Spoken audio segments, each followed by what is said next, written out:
Good afternoon, everyone. Thank you, Saito Sensei, for this opportunity.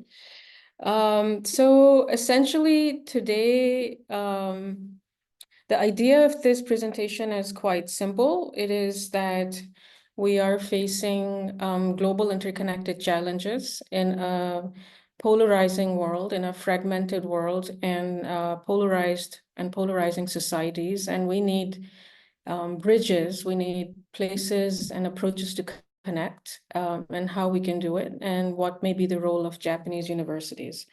So that's essentially the long and short of it. And now I'll just very briefly, very quickly talk about things which you may know already, which is one, that we are living in the times of global interconnected challenges. From climate change to the spread of diseases to depleting resources, we are facing these multiple interconnected crises. And these are making competing demands on our resources. And then that these are interconnected. One part of the world may face instability and it ripples, it resonates across other parts. And a very vivid example is of the pandemic of COVID-19. But before that, there was the global financial crisis, the global food crisis. And some said it had its contribution to social unrest in the Middle East. And these incidents basically paint a vivid picture of how our interconnected world is vulnerable. We sink or we swim together. So what can be some challenges? Some are very obvious challenges to, why we are having a tough time producing integrated responses. One challenge is that the effects of these crises are varied within and among countries. Places in the global south are faring worse than those in the global north. Then in societies in the global north also, within a society, marginalized groups may suffer more, are suffering more than others. And then also these stresses are unfolding in a deeply fragmented world. I don't have to explain much on this. Just turn on the television, go on social media, and you see that there are divisions at the international scale, but also within societies, and polarization is growing. Some not so obvious challenges, however, which I would like to share also, are within the production of scholarship. And one is a very obvious divide between climate scientists and social scientists. And climate scientists' narratives are powerful, they are prominent, but at the same time, when we prioritize one part of the picture, miss the power and politics behind what shapes vulnerability and adaptive capacity of society. So that's one major divide. But not just that, within subfields in social sciences, conversations remain siloed, and we are producing good but partial explanations. Thirdly, that there's not enough inclusion of local knowledge. And what we're seeing is, and what we have been seeing for quite some time, is that knowledge constructs developed in one part of the world may not always be applicable to all parts of the world. Lastly, that societies in the global south do not always trust the governments and scholars coming from the global north. And so they may not allow access to information which is needed to produce any kind of knowledge. So these are not so obvious challenges. So what can we do? And the simple idea that I talk about here is that maybe we consider the possibility of applying liminal approaches and looking for liminal spaces. Liminal by definition means occupying a position at or on both sides of a boundary or threshold. And we may not, though, understand liminality only through spaces, but also through research approaches. Whether it's about willingness to engage in multidisciplinary work or developing allegiances beyond one's field. This is nothing new. Artists and scholars and philosophers have long searched for liminal spaces within themselves. In the 14th century Japanese classic play, Sotoba Komachi, for instance, The play illustrates the Buddhist way of oneness rather than separation. For English-speaking American audiences, for instance, Walt Whitman, I will to parts, or Pablo Neruda, or more recently, Luis Urria's work, which highlights how divisions do not exist between migrants and border guards, which is an important perspective, considering migration is such a polarizing issue, where he says there's no them, there's only us. So all this to say that liminality is nothing new, that there's a tradition, there's a history to this approach. Within the Japanese context, a beloved figure, Dr. Tetsu Nakamura, not only beloved in Japan, but the country where he spent so much time of his life until his assassination, which is Afghanistan. People loved him. And his words are quite powerful. People deserve love and hearts deserve trust, and that Japan should be proud of its passiveness. And Japan's passiveness, which was ridiculed by Europe and North America, is being appreciated in the local area, the Middle East.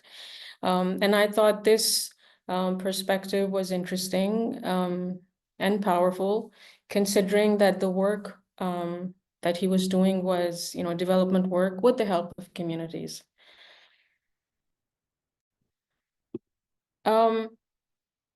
Bringing the idea of liminality to academia, what can we do? What may be a way forward? For researchers, this may mean going beyond their comfort zones to connect with knowledge producers in other fields and communities. For universities, this may mean providing resources to support such research, which could, indirectly, inadvertently, but importantly, amplify the voices of marginalized communities, be they in the global north or the global south. Universities in Japan, a country uniquely positioned, associated with the global north, but which has deep ties with the global south based on development and humanitarian efforts, reflect such liminal spaces or sanctuaries where such work can be produced. Bringing it to what I do from that 30,000 feet level perspective to really how it can be applied. And I thought that the lens of positionality may perhaps help in showing how liminality can be pursued.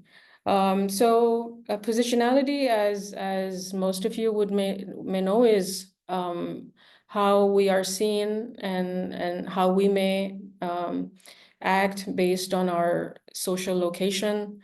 And so these relationships, these effects then bear on the way we produce research, the way we interpret data. And so there's a very direct connection between positionality and knowledge creation.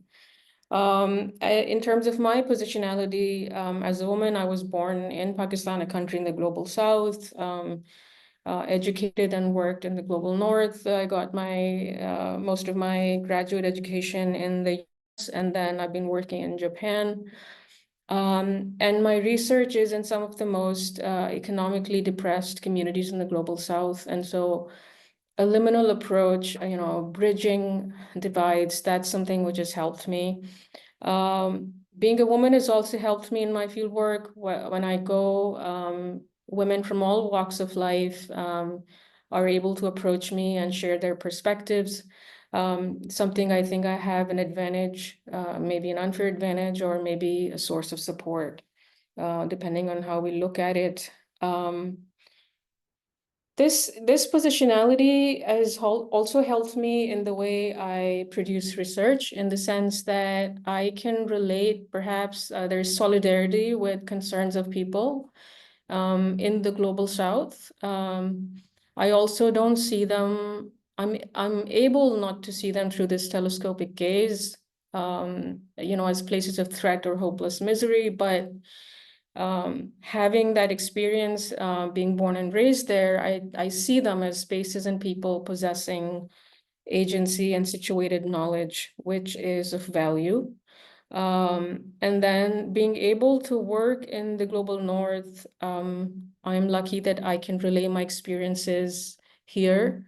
And as well as in the global south, where I can tell them that for them, places in the global north may seem distant or, cold, and I'm able to, at least through my conversations, share with them that people here possess sensitivity and understanding, and that there may be alliances that could be forged through knowledge creation. So in a way, this bridging of these different spaces in the world, that's something I'm able to do because of my positionality.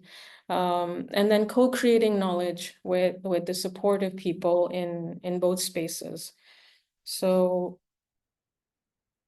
my affiliation with the University of Tokyo has helped me enormously during my fieldwork in Pakistan and the Philippines.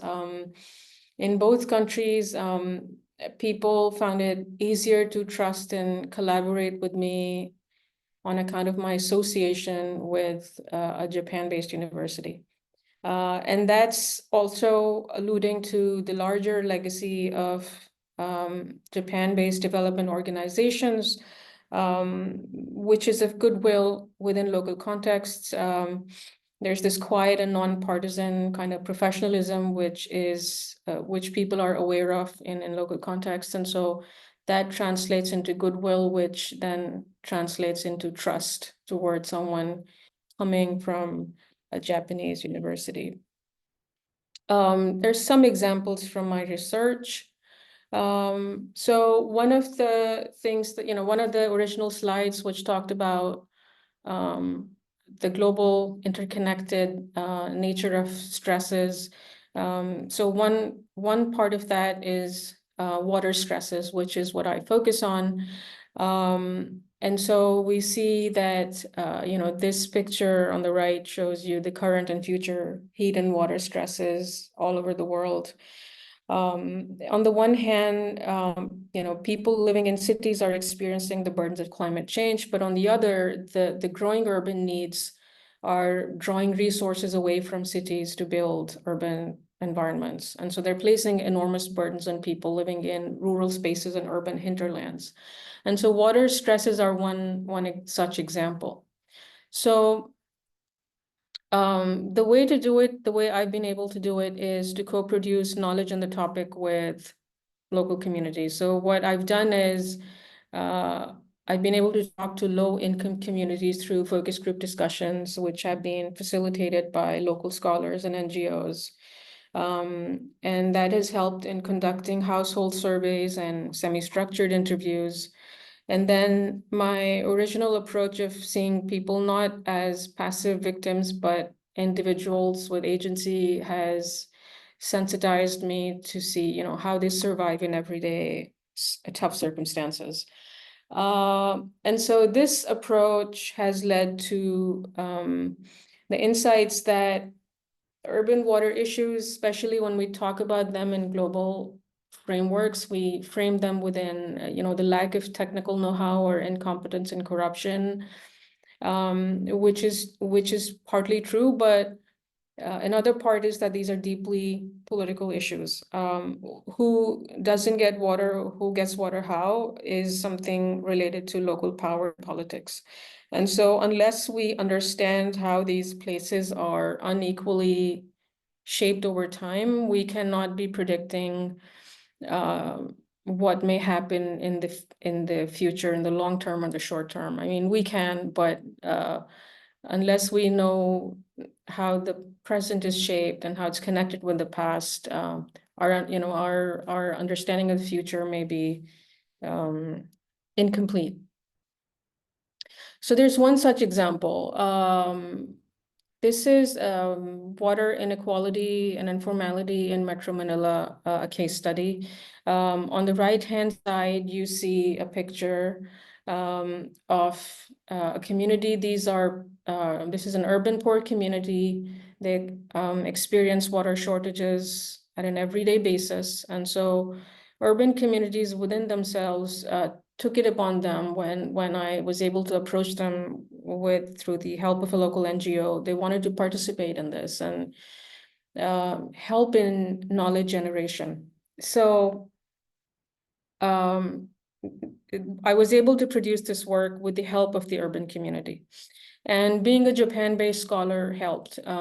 There's a lot of goodwill in the Philippines, in Metro Manila, for Japanese development initiatives. And so that was important considering the fact that I was an outsider.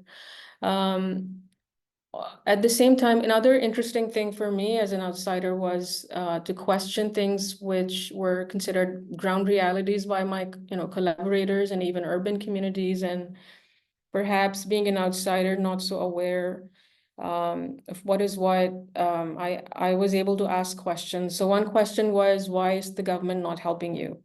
To which, for the urban community, the question was quite ludicrous because water supply is privatized.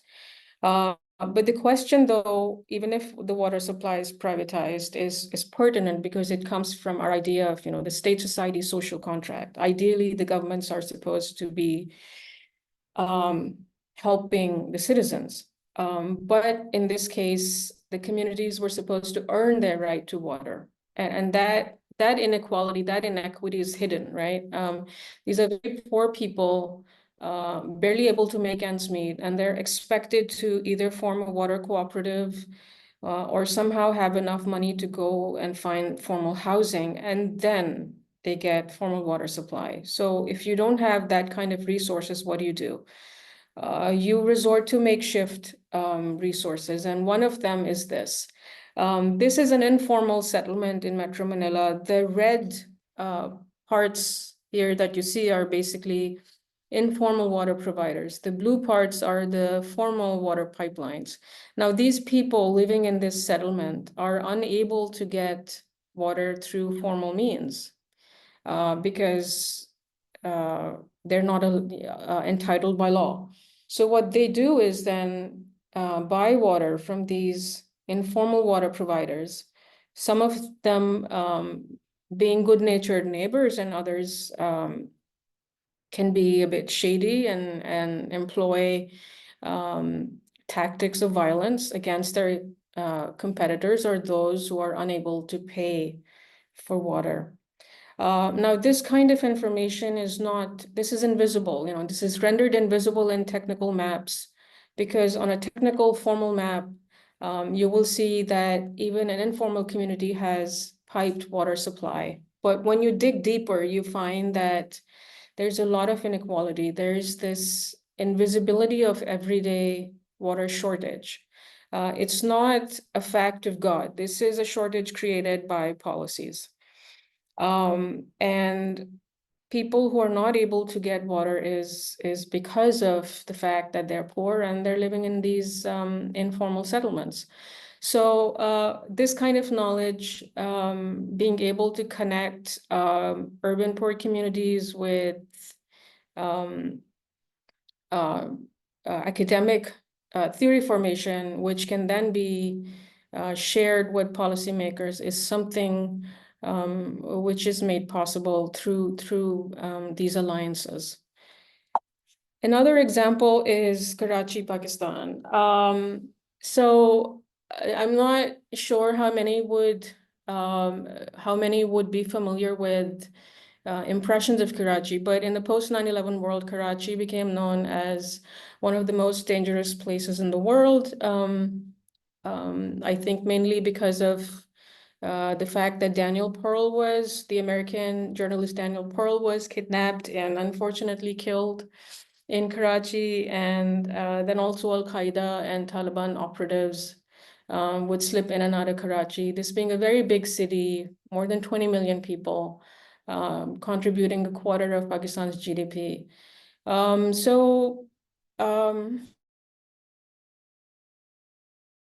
Being able to do field work, coming from Japan helped a lot. It facilitated my field work there because generally people can be quite skittish, but considering that Japan has this perception of political neutrality and their immense development work that they do in the global south, including in Karachi, JICA in particular, I was trusted. But then I was also Pakistani. That helped. And so I went around the city. I did as, following the sensibilities of dressing modestly and such, requiring the help of male collaborators. And then the other thing was that understanding the ground realities of Karachi was, if I had taken a telescopic gaze that, this is a dangerous city and everything and everyone is, a source of threat or something, that would have been one way to go. But the way that I approached it was that I sought help of local collaborators, local academics, and local NGOs, people who have an experience of living in the city, living in that difficult environment, and doing good work. And so in that sense, my positionality and liminal approach helped in creating an understanding of how things work in Karachi. And one example, for instance, is the informal settlement of Liari in Karachi, which has long been equated with violence and crime due to gang wars. So Liari is infamous even within Karachi. But I was able to go there after the violence has subsided in that part of the city. And the photo on the top, for instance, will show you, I don't know how much you can see, but these are walls with bullet holes. And that just is one example. But when I went there, the water shortages are so extreme that the photo on the bottom tells you this is how this person is collecting water for everyday needs. And when I went there, people said, yes, Liari was known for violence and gangs, but there are no gangs anymore, but where's the government? So these shortages that Liari is experiencing are not, again, climate related. Not to say that climate related shortages will not impact Karachi and Liari. My understanding is that they will impact people in Liari more, because even when the city will draw on additional water sources, Liari's residents are bottom of the food chain. They're poor. And so they're not going to benefit. The more privileged parts of the city are prioritized on city plans. So this is an inbuilt, invisible inequality, an example of that. And the everyday invisible violence of living in these places and not being able to do basic things like turn on the tap and get clean water. So final takeaways for me are that, one, we need to pay attention to power and politics behind these unequal waterscapes. If we're thinking of all of these global interconnected problems, we need to, one, focus on what is happening in local contexts right now, why it's happening, so that we can plan for the future. Number liminality through research. Without co-producing knowledge, an understanding of complicated ground realities is difficult. 3, that we need to produce power-sensitive and co-produced explanations, because contexts differ from place to place. And so one-size-fits-all approaches don't quite work, even within a country, let alone over different countries, among different countries. And then that we need to amplify the voices of marginalized communities, whether they're in the global south or they're in the global north. And so research could contribute to that. Co-produced research could contribute to that. And maybe we could imagine more just futures. And lastly, in these times when we're seeing polarization, we can safely predict that this may continue for years to come. We also know that the world faces existential threats due to these interconnected stresses or risks. And so we should consider the possibilities of spaces and approaches which can bridge these divides. And universities are a natural habitat for this kind of work. Bringing it back to positionality for those conducting fieldwork, in particular in the Global South, where there's a lot of discontent regarding the Global North. Gaining trust and support of local populations is needed, and it will help to produce research based on diverse insights and unique histories of different parts of the world. University affiliations being a part of any researcher's positionality are important in this regard. And finally, that universities in Japan, a country that has garnered deep respect and goodwill due to her development efforts and neutrality, are uniquely positioned and placed to provide these liminal spaces. So that's pretty much it.